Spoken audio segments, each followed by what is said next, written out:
Hey folks, this is Woody from W&D Homesteading in South Central Pennsylvania, and today we are going to show what works for us on how to raise chickens on less than an acre.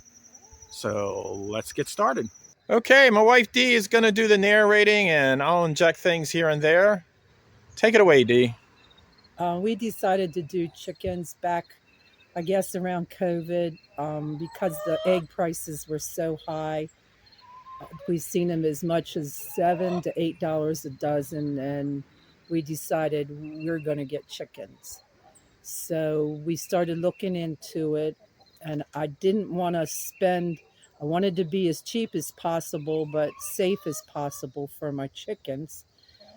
And we decided this used to be a flower bed here.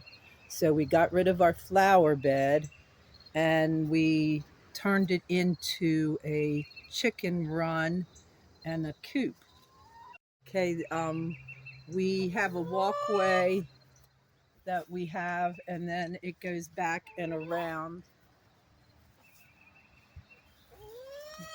The most expensive part of the coop of the runway was the fencing. The fencing is, we tried the chicken wire. That wasn't a good fit for us because things can reach in and grab your chickens through the chicken wire. Um, we our coop itself is all throwaway boards and pallets. Yep. We did the flooring is a pallet. We did not have the lower part on.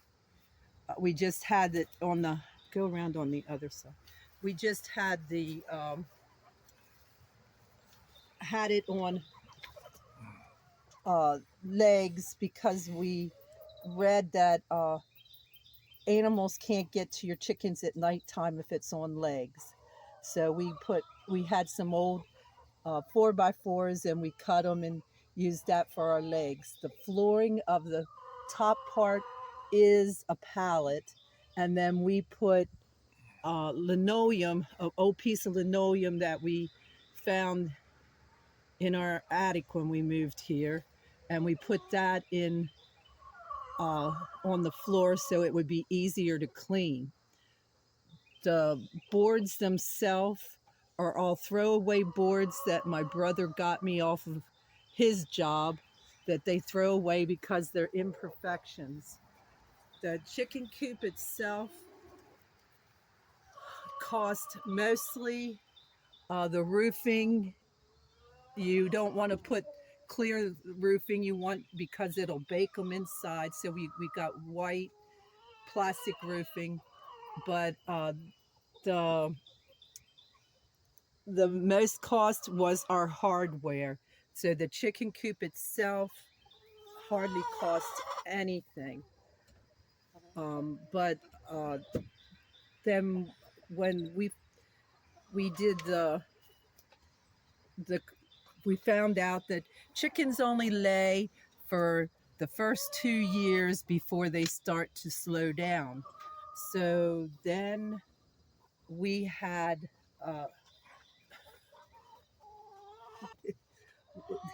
then then we had to get more chickens. So we uh, split the run in half and we made an apartment down below the for the other chickens. And So how old are these new chickens, Dee? uh 5 months, they should soon start laying.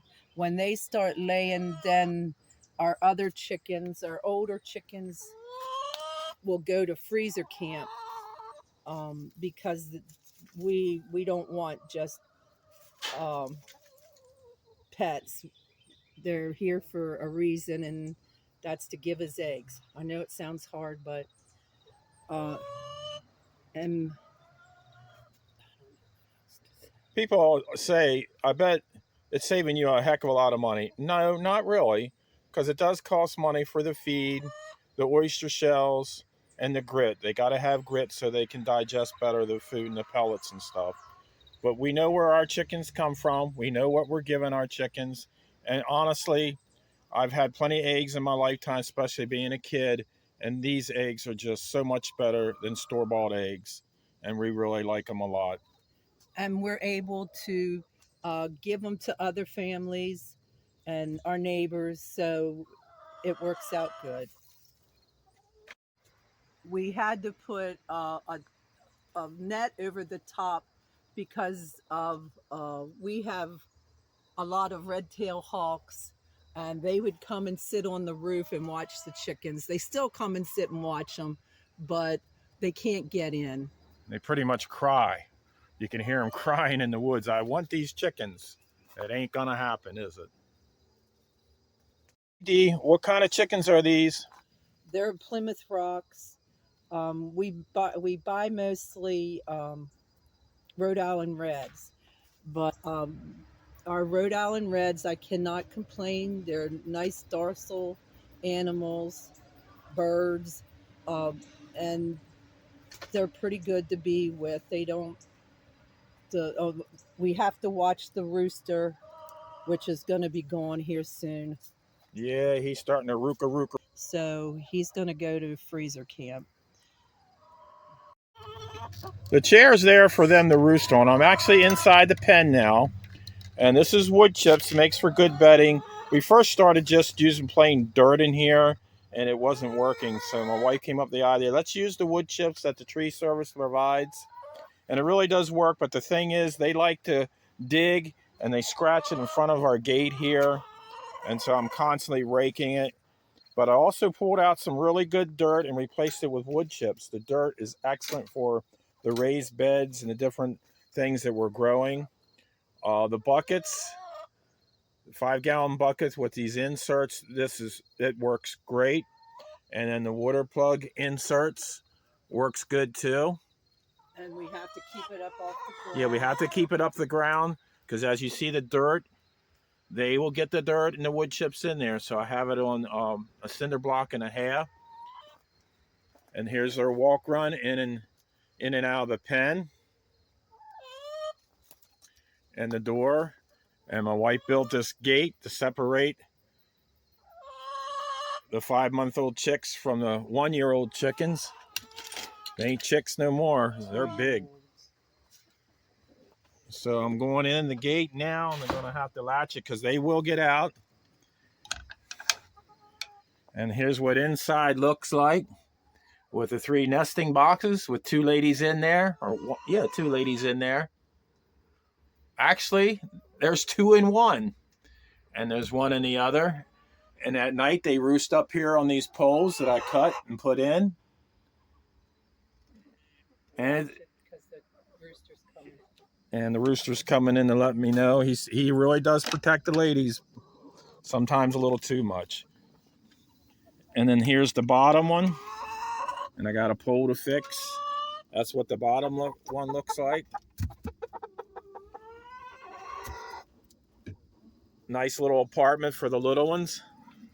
But around the base of our run, we have that real thick wiring. Yeah, around the base of the run, so the chipmunks and rats and mice don't get in, there's like a heavy metal covered up with dirt and wood chips. This is what we use on the very bottom under that board and the mulch, and that really does keep the critters out. And they actually will dig. So when they get to that, they stop digging. They love to dig and roll around. They get the bugs off of them, and they actually dig for bugs. But this works for us. And here's the little one's drink bucket. This is constant work. They like to get on top of it and spill it. And once a day, I'm giving them fresh water. In the hot days, I even put an ice chunk in with it. And here's their layer pellets. They graduated from their chick food. And this is their grit container, which I got to put more in it. And then this, what's their apartment look like? And then you see they like to get up there even during the day. So that's pretty cool. And as you see, we got a really keep the critters out. There's stones there, dirt there, that's special metal. So everything's designed to keep the critters away from our chickens so we can have good eggs and good meat here coming up in the fall. So pretty much this is what works for us. And like I said, we're using the land that we have, materials we have, spending a little bit of money, but it's so much worth it. If they have another pandemic, we know where our eggs come from, and we'll have eggs, and we'll have meat in the freezer. And you see, they don't really like being disturbed. When they're in there laying, they don't like being bothered. All right, Dee's gonna let me out. This is what works for us, and it can work for you. Use what land you have. This is what we learn. Good day, folks.